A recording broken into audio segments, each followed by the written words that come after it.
안녕. 오늘은 분자의 구조 이어서 하자. 지난 시간에 여기까지 했죠. 여기까지 했다는 건 무슨 말이냐면은 전자쌍 반발 이론을 토대로 공유전자쌍이 중심 원자의 공유전자쌍이 2개인 경우의 형태, 3개인 경우의 형태, 그리고 4개인 경우의 형태까지 지난 시간에 했죠. 요거 이해 못하면 앞으로 할 게 이해가 안 가니까, 정말 이해가 안 가면 앞에 영상 이 부분만이라도 잠깐 보고 한 5분 10분밖에 안 될 테니까 5분 될까 말까 그러니까 꼭 보고 와야 돼. 중요한 거야. 자, 그럼 오늘은 이 다음 해보자. 지금까지는 뭘 한 거냐면 바로 이 중심원자 주변에 있는 전자쌍이 다 공유전자쌍인 경우에만 했어. 중심원자 주변에 공유전자쌍이 2개 있는 애와 3개 있는 애와 4개 있는 거를 한 거지. 그럼 요번엔 뭘 할 거냐면 중심원자 주위의 전자쌍이 동등하지 않은 경우에 대해서 할 거야. 앞에는 공유전자쌍만 있는 경우에 대해서 했었고, 지금은 비공유전자쌍이랑 공유전자쌍이 함께 있는 경우에는 어떻게 될까에 대한 이야기를 할 거란 거죠. 알겠죠? 이걸 왜 해야 되냐면 공유전자쌍만 있을 때 전자가 이루는 각도, 결합을 이루었을 때 각도랑 비공유전자쌍이 껴있을 때의 각도가 다르거든. 왜 다르냐면 공유전자쌍이랑 비공유전자쌍 사이에 반발력의 차이가 있어요. 달라. 비공유전자쌍이 공유전자쌍보다 옆에 있는 다른 전자들을 더 잘 밀거든. 왜 잘 미는가에 대한 걸 오늘 할 거야. 알겠지? 해보자. 반발력을 비교해보자. 공유전자쌍이랑 비공유전자쌍 누가 더 반발력이 클까에 대한 이야기야. 먼저 설명을 쫙 해보고 예를 보여줄게요. 공유전자쌍은 말이야, 두 원자핵 사이에 전자가 존재해요. 중심원자에서 전자쌍이 멀고 적은 공간을 차지해. 이게 무슨 말이냐면 여기에 지금 중심원자가 있죠. 그쵸? 여기에도 어떤 원자가 있을 거야. 전자쌍이니까. 그러면 여기 있는 원자에도 양성자가 있을 거고, 당연히 중심 원자에도 양성자가 있겠지. 그럼 여기에 있는 공유전자쌍은 이 양성자한테도 끌려가고, 이 양성자한테도 끌려간단 말이죠. 요거 이해하겠죠? 뭐 당연한 얘기야. 여기에 있는 요걸 그리고 하자. 여기에도 전자쌍 여기 이렇게 있고 이렇게 있지. 그러면 여기에 있는 전자들이 얘한테도 끌려가고 얘한테도 끌려오고 한다는 얘기죠. 그런 얘기야. 당연한 얘기지. 그래서 양쪽에서 동시에 끌어당기니까 얘가 이 정도 공간밖에 차지할 수 없게 돼요. 잡아당기니까. 그런데 비공유전자쌍을 보면 지금 여기에 있는 원자가 전자를 땡기죠. 근데 여기에는 더 이상 이 전자쌍을 땡겨주는 애가 없어요. 그러니까 여기 있는 전자 입장에선 한쪽으로만 땡겨지니까 더 넓은 공간에 이렇게 왔다 갔다 할 수 있다는 얘기지. 이걸 유식한 말로 뭐라고 하냐면 한 원자핵에만 편제되어 있다고 말해. 한쪽에만 쏠려 있다고, 전자쌍이. 그래서 더 많은 공간을 차지한다라는 거지. 이게 무슨 말이냐면 이런 게 있어요. 이쪽 손이 원자고, 가운데로 옮겨야겠다. 이쪽 손이 원자핵이고 이쪽 손이 원자핵이야. 그리고 얘가 지금 공유전자쌍이라고 치자. 그럼 내가 얘를 양쪽으로 끌어당길게요. 이렇게 끌어당기는데 이 전자쌍은 계속 이렇게 운동하려고 해. 그러면 내가 양쪽으로 끌어당기는데 운동하려고 해서 운동을 해. 이 정도 움직이겠지. 그럼 결국 이 전자쌍은 이 정도 공간을 그냥 차지하는 거야. 근데 내가 이러다가 똑같이 움직이는데 이쪽 원자가 없어진다고 생각하면 이러면서 훨씬 더 많은 공간을 차지하게 되는 거 알겠니? 이렇게?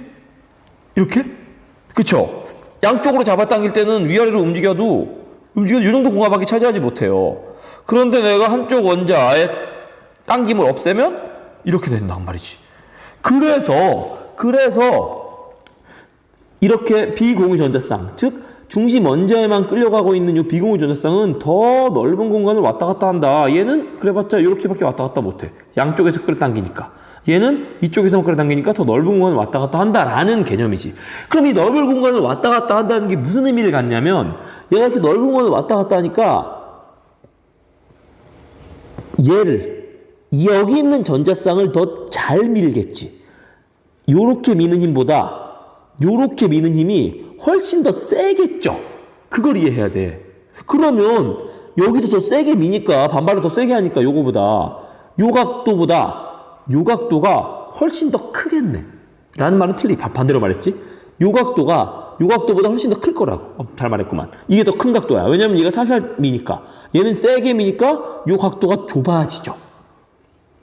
그런 말이야. 알겠죠? 자, 그래서 지금 얘기한 게 그런 거예요. 양쪽에서 잡아당기니까 요만큼만 공간을 차지해. 한쪽에서만 잡아당기니까 더 넓게 공간을 차지해. 그 결과 공유 전자쌍 사이의 각도가 작아지는 경향이 있어요. 요 각도가 작아진다고. 요 각도보다 작다는 얘기죠. 왜? 더 세게 반발하니까 이쪽으로. 그런 얘기죠. 그래서 반발력을 치면 공유 전자쌍이랑 공유 전자쌍의 반발력보다 비공유 공유 전자쌍 사이의 반발력이 더 크고 이거보다는 비공유 전자쌍 사이의 반발력이 더 크다라는 그런 얘기지. 요런 얘기야, 요런 얘기.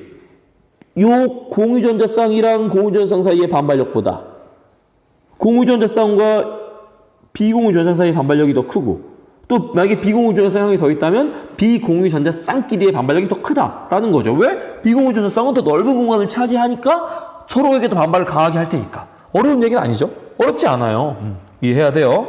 자, 다음 그런 얘기죠. 그러면 이제 그렇게 비공유 전자쌍을 가진 분자에 대해서 한번 얘기를 해보자. 암모니아 알죠? 암모니아는 말이에요. 공유 전자쌍이 몇 개냐면 3개, 비공유 전자쌍이 1개인 분자예요. 그렇겠죠. 암모니아를 전자 점식으로 하면 원자과 전자가 5개니까 하나, 둘, 셋, 넷, 5 이렇게 있는 아이야. 수소 3개랑 결합을 해서 공유 이렇게 하면 이런 결합을 하는 거죠. 그러면 분자의 구조를 결정하는 건 중심원자에 존재하는 전자쌍 수라고 그랬으니까 질소 같은 경우는 중심원자에 전자쌍이 4개 있네? 중심원자에 전자쌍이 4개 있으면 어떤 형태였죠? 이것도 올려보면 어떤 형태였어요? 정사면체 형태였죠. 각도가 109.5도인 정사면체 형태였어요. 그럼 얘도 똑같이 정사면체 형태일까? 아닐 것 같죠? 아닐 것 같아. 왜냐면 왜 아닐 것 같냐면 얘를 미는 힘이 아까보다 강해졌잖아요. 이런 경우, 이런 메테인 같은 경우는 요 힘, 서로 미는 힘, 요 힘이 다 똑같았어요. 그러니까 정사면체 형태를 유지할 수 있었고 이게 109.5도라는 각도를 만들 수 있었는데 지금은 요 힘과 요 힘이 다르네요, 서로. 이 힘이 더 세네요. 그럼 이 각도가 좀 작아질 것 같지 않아요? 그거죠. 바로 그 얘기를 하고 있는 거예요. 그래서 요 비공유 전자쌍 하나 때문에 이 반발력이 아까 메테인의 수소와 수소 사이의 반발력보다 더 커서 요 각도가 107도로 작아졌네요. 그런 얘기죠. 어렵지 않아? 어렵지 않죠? 작아졌다는 얘기야. 원래는 109.5도여야 되는데 얘 때문에 얘가 더 넓은 공간을 차지하면서 여기 있는 전자쌍을 더 잘 밀어주니까 요 각도가 작아진 거. 그런 얘기죠. 알겠죠? 그래서 얘를 뭐라고 말하냐면 삼각뿔 형태다 라고 이야기해요. 질소를 중심으로 한 삼각뿔. 이렇게 삼각뿔은 사실 사면체인데 정사면체보다 약간 찌그러진 걸 말하는 거죠. 삼각뿔이라는 건 밑면을 삼각형으로 한 뿔, 요걸 삼각뿔이라고 하잖아요. 그쵸? 결국 삼각뿔도 사면체예요. 다만 정사면체인지 찌그러진 사면체인지에 따라 달라서 찌그러진 사면체를 삼각뿔이라고 하는 거죠. 알겠죠? 좋아. 정리해보면 커피. 정리해보면 메테인은 총 전자쌍이 4개예요. 공유 전자쌍이 4개죠. 비공유 전자쌍이 없어요. 그래서 정사면체형이고 각도가 109.5도라고 했죠. 암모니아는 똑같이 4개야. 근데 3개는 공유 전자쌍, 하나는 비공유 전자쌍. 비공유 전자쌍의 하나의 원자에만 편제화되어 있어서 더 넓은 공간을 차지하고 그 결과 옆에 있는 전자쌍들을 더 세게 밀어서 전자쌍들의 각도가 107도로 좁아진 거죠. 분자 모양은 삼각뿔 형태가 되는 거고요. 오케이. 분자 구조를 비교해보면 이렇게 되는 거죠. 얘는 109.5도. 얘는 107도, 요 뒤쪽도 107도. 이렇게 되는 거죠. 삼각뿔형, 정사면체형 이렇게 말하고요. 삼각불량의 또 다른 예. 삼각불량이 되려면 그러면 결국 세 개의 공유전자쌍과 하나의 비공유전자쌍이 있으면 삼각불 형태일 수밖에 없겠네요. 그래서 결국 이런 형태의 결합을 하는 애들은 다 삼각불 형태예요. 물론 이 각도가 107도인 건 아니야. 이 각도에 영향을 주는 건 여러 가지 요인이 있어서 정확히 각도를 알 수 있는데 우리는 배우지 않아요. 그리고 이 각도가 몇인지 예측할 필요도 없어. 예측할 필요도 없어요. 그저 다만 여기에 만약에 염소가 붙어 있어서 이런 형태가 된다면 요 때의 각도에 비해서 어떨지 정도만 예측하면 돼요. 그 정도 할 수 있게 됐죠, 이제. 오케이. 다음 하나만 더 해볼게요. 시간이 어떻게 되지? 하나만 더요. H2O의 분자 구조를 보자. H2O는 이렇게 생긴 아이죠. 산소가 원자과 전자가 몇 개?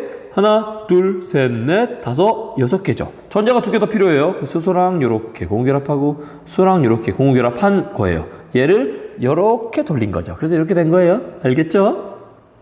된 건데 그럼 얘를 보면 공유전자쌍이 2개, 비공유전자쌍이 2개네요. 그쵸? 이렇게 되는 아이죠. 그럼 얘는 어떻게 되냐? 요렇게 돼요. 그러면서 얘가 이쪽을 미는 반발력, 얘가 서로를 미는 반발력, 얘가 서로를 미는 반발력이 다 메테인이나 암모니아보다 클 거 아니에요. 그래서 요 각도가 더 좁아지겠죠. 그래서 104.5도가 된 거죠. 아시겠죠? 어렵지 않아. 그래서 얘는 뭐라고 말하냐면 구분형이라고 말해요. 왜냐하면 우리가 분자의 구조를 얘기할 때 요런 애들은 비공유전자쌍이죠. 원자가 아니라서 따치지 않고 그냥 요 원자들만 치면 요 원자들이 이렇게 굽어 있으니까 구분형이라고 말하죠.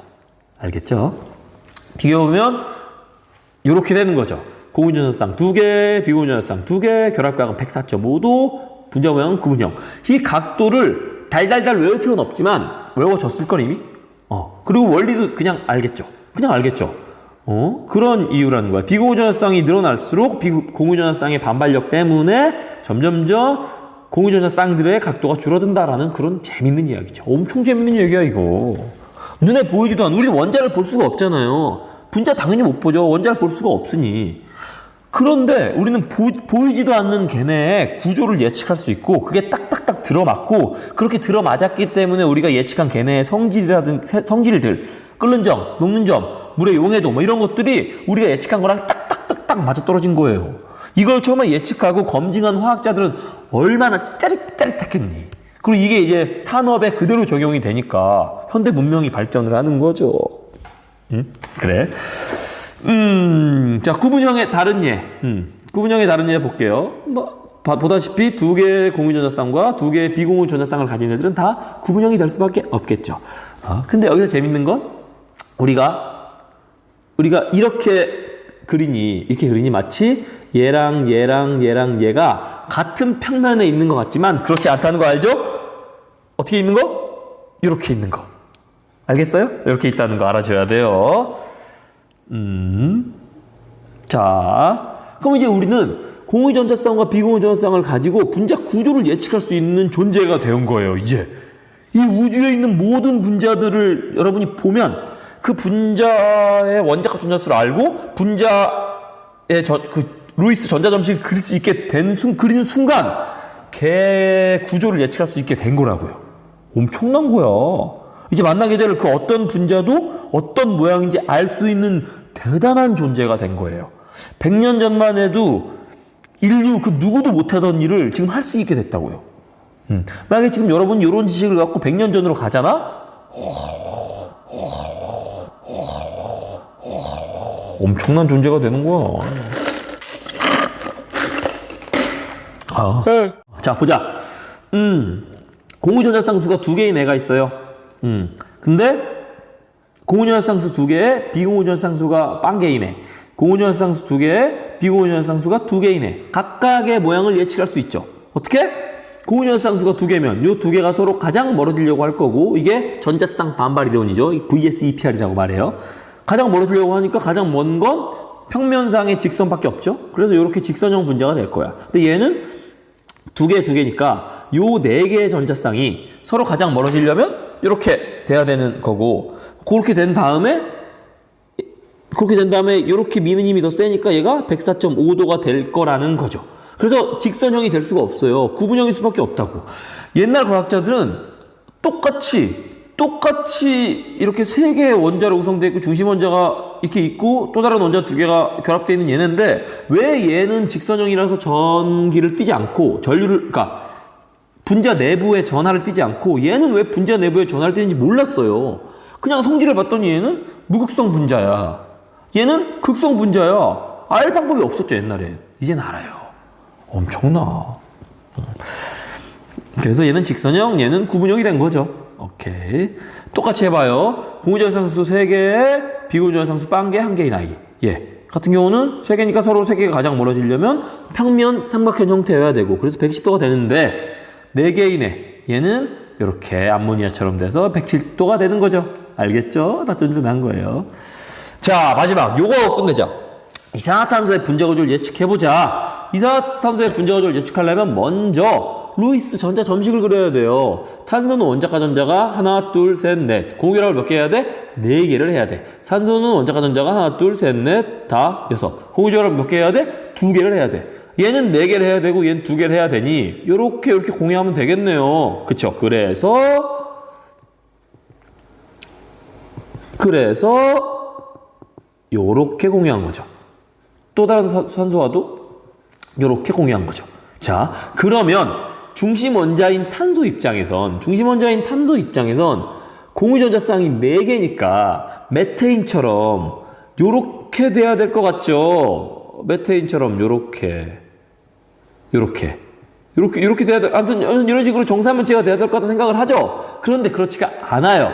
왜냐하면 이 이중결합은 하나의 결합처럼 같이 움직이거든요. 그래서 이런 다중결합은 단일결합 하나로 취급을 해야 돼요. 그럴 것 같죠? 그쵸? 그러다 보니까 결국 요 이산화탄소는 마치 중심원자의 공유전자쌍이 2개 있는 애처럼 행동하는 거죠. 그렇겠죠? 바로 얘처럼 행동한다고요. 서로 가장 멀어질 수 있는 각도 180도, 직선형. 그래서 중심원자의 전자쌍수는 원래 4개지만 구조를 결정할 때는 2개로 취급을 하는 거죠. 그래서 중심원자 주위의 전자쌍수가 총 2개인 애처럼 생각을 한다면 분자구조는 직선형이 될 수밖에 없다라는 거죠. 그래서 이산화탄소가 직선형이라는 걸 알 수 있게 되는 거예요. 알겠죠? 이렇게 180도가 된다는 걸 알 수 있게 된 거죠. 엄청나. 요거 하고 끝내야겠네. 그래, 요거 하고 끝내. 중간에 끄면 애매하니까. 중심 원자가 2개 이상인 분자는 어떤 모양일까? 예를 들어 메탄올. 메탄올 장난 아니에요, 요새. 멕시코에서 이렇게 술에 들어가는 건 에탄올이거든요, 에탄올. 요게 술에 들어가요, 요게. 좀 수업이 좀 길어지겠네? 요게 술에 들어가요. 얘는 메탄올은 큰일 나. 얘는 먹으면 알딸딸하고 기분이 좋아지지만 얘는 먹으면 알딸딸하게 눈이 멀고 알딸딸하게 죽어요. 얘는 죽어 큰일 나. 근데 냄새만 맡아선 둘을 구별하기가 쉽지가 않아요. 근데 지금 코로나 때문에 여기저기서 술을 구하기가 힘들고 술이 부족하고 이러니까 멕시코에서 어리석은 사람들이 이걸로 술을 만들어 먹은 거야. 그래서 100명이 넘게 죽었대, 어떤 마을에, 멕시코에서. 그것도 충격적이었는데 얼마 전에 인도에서도 똑같은 일이 또 있었더라. 그때도 몇백 명이 죽었대, 이걸로 술 먹어서. 이게 바로 화학교육의 중요성이에요. 화학교육이. 슬픈 일이지만 그 사람들이 화학을 좀 배웠고, 메탄올은 먹으면 눈이 멀고 죽는다는 거. 메탄올 먹어서 먼 눈이 멀면 이게 회복 불가라고 하더라고요. 너무 안타까워. 알아야 돼. 사람 배워야 돼요. 슬퍼. 메탄올로 술 먹으면 안 돼요. 죽는 거야. 자, 보자.